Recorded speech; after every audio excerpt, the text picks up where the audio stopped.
Yesterday, Donald Trump announced a 25% tariff on auto imports to their country. So, this is a huge blow for Indian auto companies. Let's look at Indian auto sector and how this can impact them. So, today, auto companies fell by a huge percentage. Let's take each and every segment within the industry and see how it impacts. So, yesterday, Trump announced a 25% tariff. So this is primarily done to make sure that US manufacturing is increased. They can protect local jobs, and it can also bring in $100 billion of revenue to the exchequer, which is the government. So what it can do is it can hurt auto exporting nations like India, who are basically having a large share of revenues from there. Let's see how far each company fares. So the US typically has been importing 8 million cars and light trucks in the last year, valued at $244 billion, with primary sources Mexico, Japan, and South Korea, the places from where they are importing. So auto parts imports totaled over $197 billion. It is primarily again coming from Mexico, Canada, and China, according to the US Commerce Department.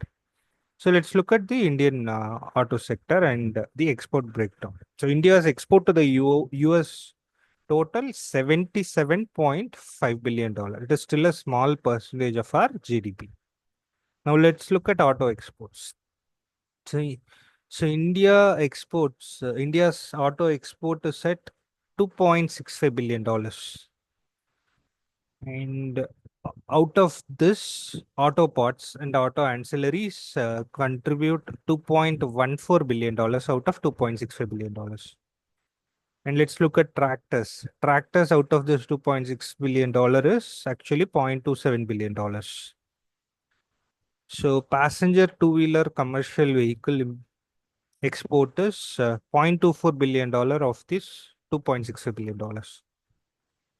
Now let's look at further numbers. So India's auto parts market, we had a look at this number, right? So auto parts $2.14 billion, whereas the Indian auto parts market is at $60 billion.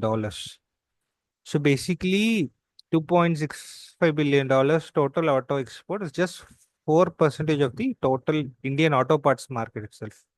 Indian auto market is even bigger than the $60 billion, which is for auto parts. If you look at the passenger vehicle market, it is $42 billion, hence less than $0.5 billion is the export. So there is not a lot of revenue that is going to be affected because the export is very small when compared to it's not even 5% when compared to the overall revenue of the industry. So the tariff impact on India's export to the US could be very minimal, is what is shown from these numbers. So let's look at individual sectors. So the first segment is two-wheelers. Let's look at individual companies. So US is actually a home for premium and branded two-wheelers. So our Indian companies like TVS, Bajaj, Hero do not have any exposure to the US market. So they are focused on developing markets like Africa, Latin America, Southeast Asia. That is where they are exporting a lot of two-wheelers. Whereas Royal Enfield has a US subsidiary and it has 11% revenues coming in from exports, but the share of US market in the export is not known. So it applies to multiple countries other than US, like Canada, Latin America, Europe, and Southeast Asia. So there could be a small impact for Royal Enfield when it comes to its US exports. So, other than Royal Enfield, no other two-wheeler company in India is affected by tariffs. If you find any interesting company out of this, TVS Motors has been growing well in the last 2 quarters. So, if you think TVS, Bajaj, Hero can do really well in the long run, and if these companies have corrected in the last few days, or if it continues to correct in the next few days, you can purchase it based on its fundamentals because it is not going to be affected by tariffs in any way. Only company that could be affected is Royal Enfield. Now let's look at passenger vehicles. So Maruti, Mahindra, Hyundai. So they again do not export much to US. So they largely export to developing countries like Africa, Latin America, West Asia, Southeast Asia. So again, there is no major exposure to the US market. So only company that is going to get affected here is Tata Motors. Tata Motors has a subsidiary, Jaguar Land Rover, which is in the US. So its revenues may be affected, but cars sold in the US are typically imported from their manufacturing unit located in the UK and Europe. So 15% of Tata Motors revenue comes from US.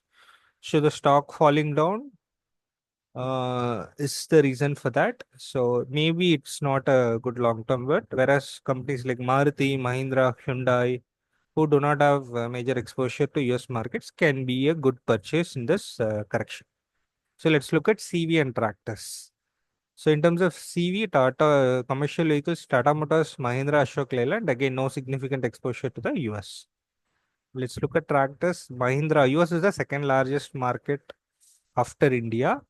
They launched tractors in the US in 2024 financial year. So, but tractor exports are still less than 1% of their revenues. Second, it is unlikely to be affected a lot. Now, let's look at the last segment, which is the auto ancillary segment, auto parts manufacturers. So, this is where we are going to see a huge impact. So, these companies have a sizable exposure to the US. The problem is the big three and the top US companies, auto companies, do not have a lot of margins to play with. So they find cheap raw materials from India to be a very good option, countries like India to be a very good option. So there is a lot of export happening from Indian auto ancillary companies. So we export a lot of auto parts to the US companies in the auto space so they can have higher margins. So, but what happens with this tariff is these companies are going to pass this cost to the customers. So the tariff is going to generate $100 million of revenue to the US government, but all the cost will be passed on to the customers. Customers will continue to struggle to purchase new cars. So that is what is going to happen. So US currently charges 2.5% on auto parts import tariff. So whereas India charges 15% reciprocal tariff. So if you import auto parts from the US, we typically charge 15%. So as I said, Ford, General Motors, Stellantis, all of them have a significant import to US. So they significantly import to the US. They significantly import auto parts from India. So they have low margins. So auto ancillary companies in India will be badly affected. So some of the companies that are likely to be impacted are Sona, PLW, Bharat Forge, Motherson, Minda. So all these companies are likely to have a margin erosion. This is coming to effect from April 2. So Varroc is another company that supplies to Tesla. So all these companies are going to have a major problem with this. So companies supplying to two-wheelers like Pricall, FIAM Industries are not going to be impacted because they are focused on the Indian market. I hope this video was helpful to understand how this tariff would impact Indian auto industry. Now, the next one is pharma industry. Whenever you look at the pharma industry tariff coming in, we can do one more video. So if you found this video useful, hit a like, subscribe for more. Please share this with others who are interested in investing. Thank you. Happy investing.